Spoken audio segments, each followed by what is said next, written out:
Sebatang pohon kemiri yang rindang tumbuh tinggi menjulang ke langit.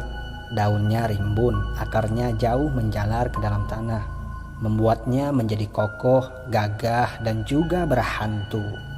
Di bawah tempat itu terdapat sebuah batu besar yang dikelilingi oleh puluhan batu kecil lainnya. Seakan-akan batu kecil itu berjajar rapi, menjadi benteng dan pelindung bagi batu besar yang berada di tengah-tengahnya. Di samping batu besar itu terdapat sesajen yang beraneka ragam. Terlihat pula ada darah ayam hitam, lemang, rokok, dan juga buah-buahan. Di atas pucuk batu besar itu warnanya sudah tampak menghitam kemerahan. Itu adalah bekas-bekas dari sisa tetesan darah segar yang telah lama mengering. Tempat itu menjadi tempat yang paling angker, keramat, dan juga sakti. Tempat itu adalah tempat persugihan yang digunakan oleh orang-orang jahil untuk meminta keberuntungan.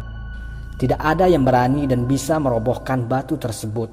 Konon katanya setiap kali ada orang yang salah niat dan ingin menghancurkan tempat itu, maka orang tersebut pasti akan mati mengenaskan dibunuh oleh makhluk besar, berbulu, kuat, dan juga menyeramkan. Begitulah cerita dari masyarakat setempat.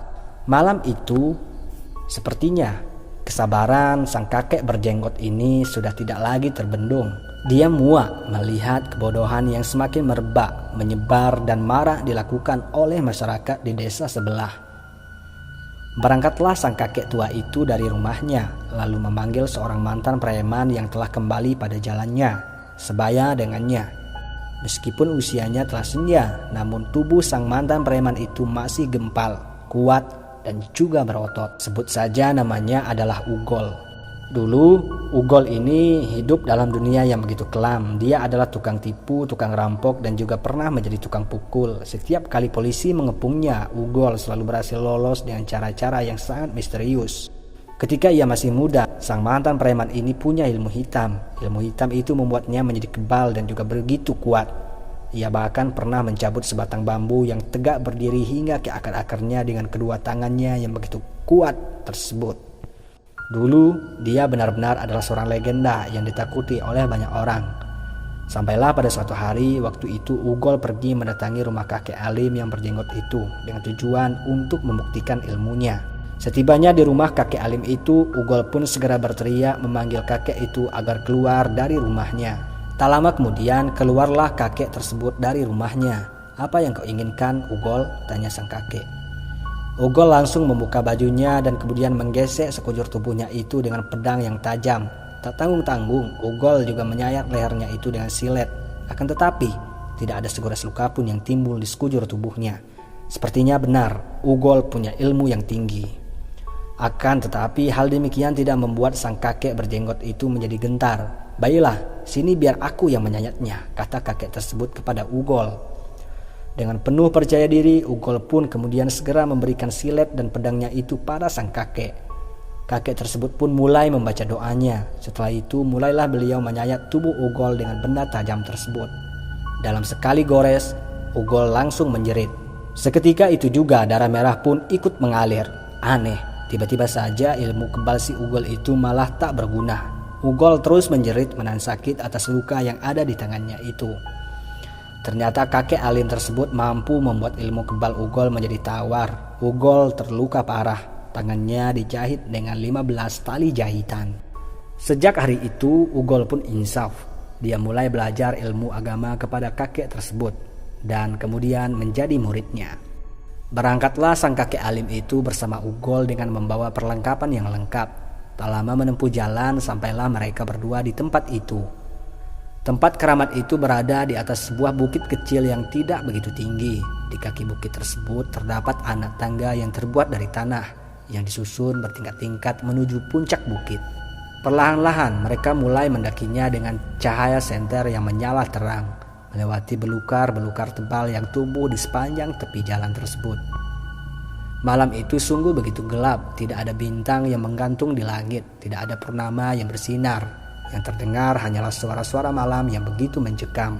Angin bertiup, sesekali gemuruh dan kilat juga tampak benderang menghiasi langit.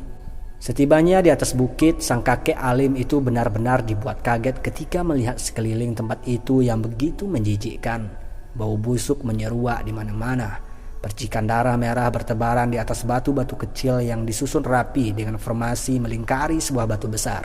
Terdapat juga lemang, darah segar, ayam hitam yang sudah disembelih, rokok dan juga buah-buahan. Di sisi kiri tebing terdapat bangkai-bangkai ayam yang telah membusuk. Kakek alim beristighfar sambil menggeleng-gelengkan kepalanya.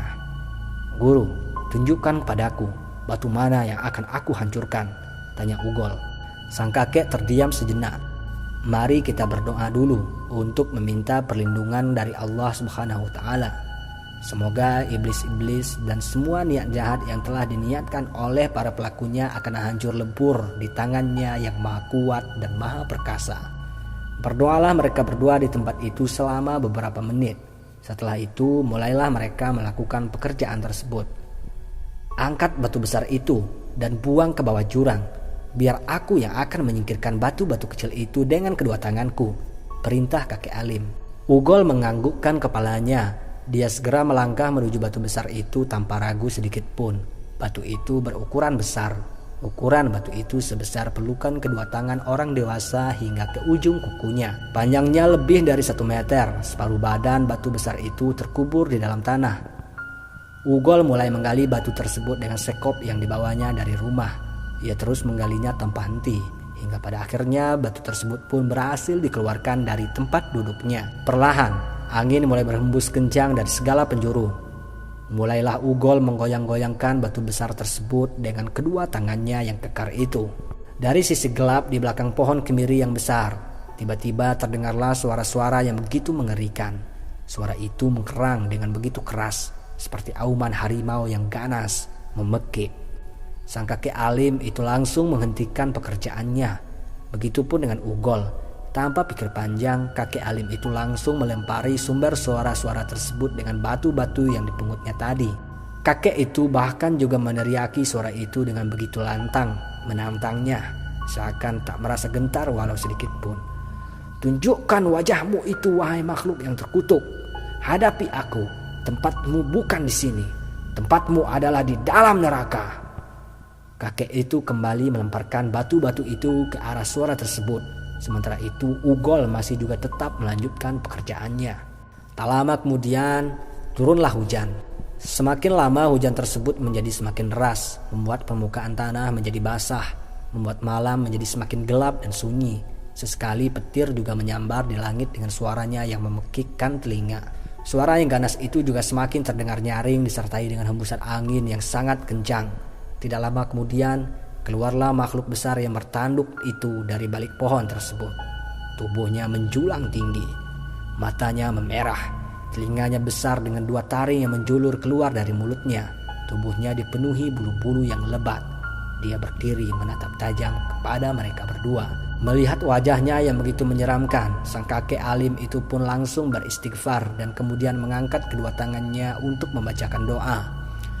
Ugol yang gagah berani itu mulai mengangkat batu besar itu dengan kedua tangannya. Sedikit pun ia tak peduli dengan makhluk besar tinggi yang sedang menatap mereka di balik gelap. Setelah bersusah payah, akhirnya ia pun berhasil melemparkan batu besar itu ke bawah jurang yang ada di sisi bukit tersebut. Belum sempat menegakkan pinggangnya, makhluk tinggi besar itu langsung menyerang Ugol.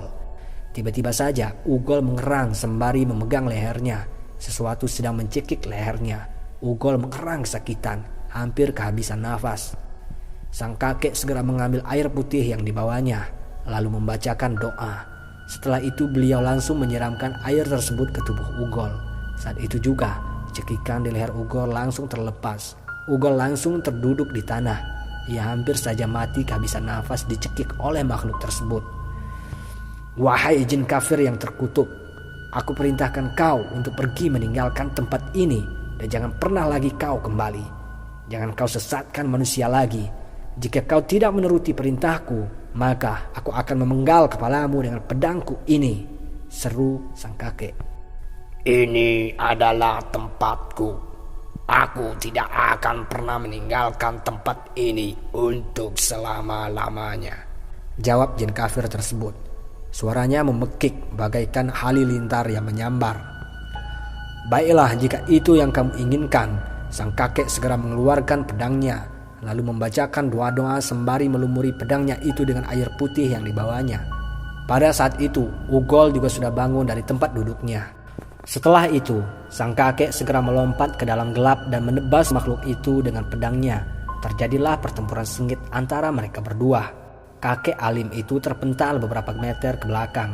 Makhluk itu sungguh begitu kuat.